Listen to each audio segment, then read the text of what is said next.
Hey everybody, welcome to MacWorth Vintage. Wanted to walk you around a very special bike for me.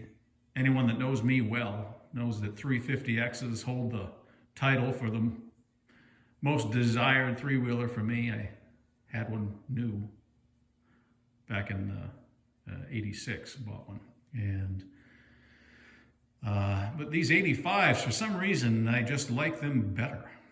For me, we all have our preferences, but I don't know why. I feel like Hondas need to be red, first of all, I guess. And it's got a few things specific for 85 that jump out at me that I appreciate. Excuse me. These, when these sold and were popular, it seemed like that era lasted a decade. But you start doing your research and looking at the numbers, and these were kind of late to the party in 1985 and missed some of the Honda brochures and promos. And as near as I can tell, doing some research, a lot of these weren't even begun to get sold until, close to the spring of '85.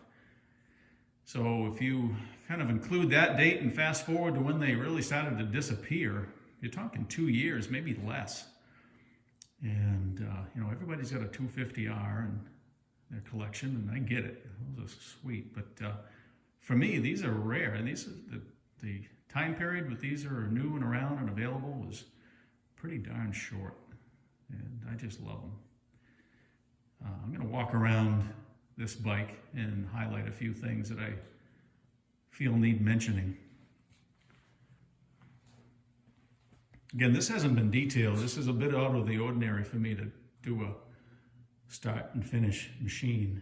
I usually have them all detailed and do some preservation work to certain things to get them back as close as I possibly can to showroom. But this one almost deserves to be left as it is. The barn finds you see on the internet all the time, this is almost in that category. It's got, I'll go into the ownership of this here in a minute, but it's just exactly how I like to find them. Look at those lower fork tubes, original Pro Vector tires, and no dry crack that I've seen at all on them. Fork boots are showing a little bit of the fork oil seepage through the bottoms of them, which I kind of like to see. You can get those fork boots if you want to make that a little newer looking.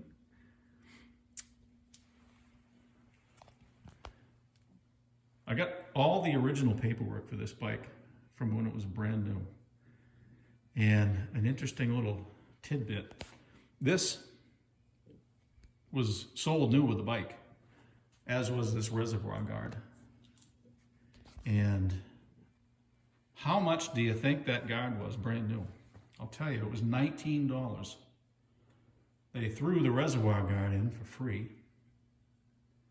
I'd like to find a Honda line new in the bag guard right now for $19. Probably the eBay would crash with all the clicks. People trying to get it. Just everything seems to be right on this.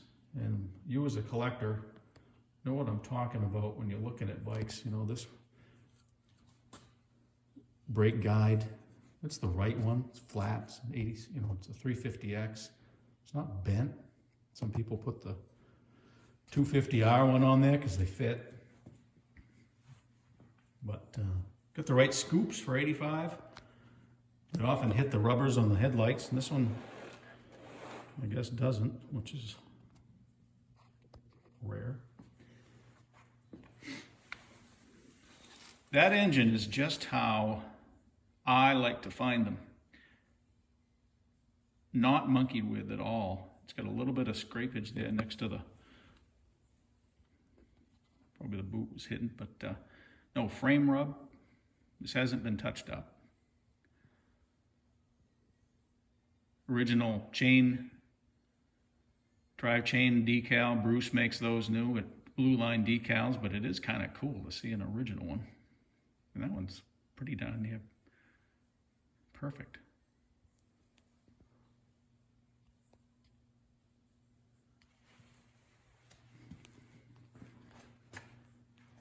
This area goes into some of the things that I really appreciate about 85. that black switch. I just like those better than the 86.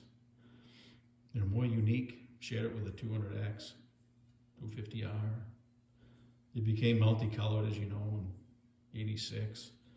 They stopped polishing that upper in 86. I don't know why. I like that look better.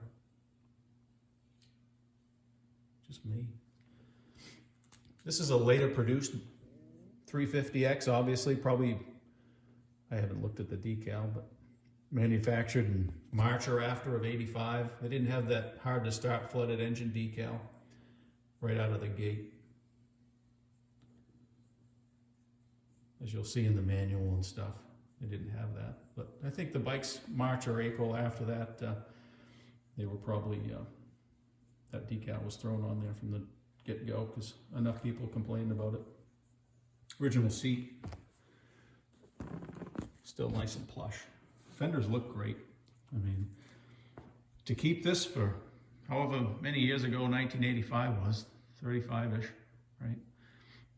I don't know, I could never keep it like this. The guy I got this from bought it from the original owner in 2000, so he's had it 22 years, and he wanted it to go to a good home, and thank goodness he tapped me on the shoulder, and it's sitting here. He hadn't really used it, didn't even tell his friends he had it for the most part, didn't want anybody to steal it. It's kind of funny, really. He had a 200X that he bought and still had brand new from 1983 that he got for a graduation present. I'm not going to go too much more into his name, but great guy. That axle is zinced up pretty nice still, and there's just enough grease and dust in there that, like I said earlier, I think it almost deserves to be kept as it is. Cleaning this one up might even screw it up. I don't know, but I won't be able to help myself. My OCD will kick in here in a few days. This is just how I found it. Got all the good stuff in there. The mud garnish, mud flap is really nice. There's no issues with that at all.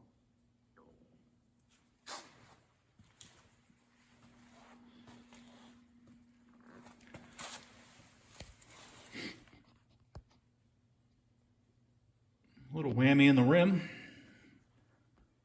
It's about the most significant issue with the rim I've seen. These are date-coded. I looked a little bit ago. I think it was February of 85, which would be in about the right time period for that gas tank decal.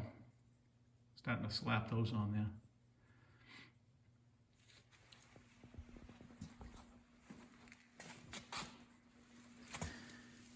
You know, for a restoration, someone doing restorations, this is a really nice roadmap on what needs to be correct. And for someone with a really, really discerning eye and wants the very, very best 350Xs, you know, Mike Palmgren knows the difference. And that bolt, nut, screw, whatever. Those have to be different, and those have to be just like this. That's what you need. Sometimes you'll see this one, this bolt in all three holes, and you know, I'm getting into the weeds there, but for a collector, you either have it right or you start having excuses. And paint marking code up in there. I don't know if I can show you or not, but the guy or girl who was lucky enough to assemble this bike put their stamp on that. You know, a telltale sign for collectors is the treatment of these lower fork tubes, and this one really is almost pristine. It's a little dirty, but the tires just how you want to see them. I could go on, but this is a real stand the hair up on my arms type of bike, and really deserved, I thought, to be shown off a bit and appreciated. So for you three-wheeler fans, and especially the 350X nuts, thought you might like to see this. Thanks for tuning in, and I'll see you next time.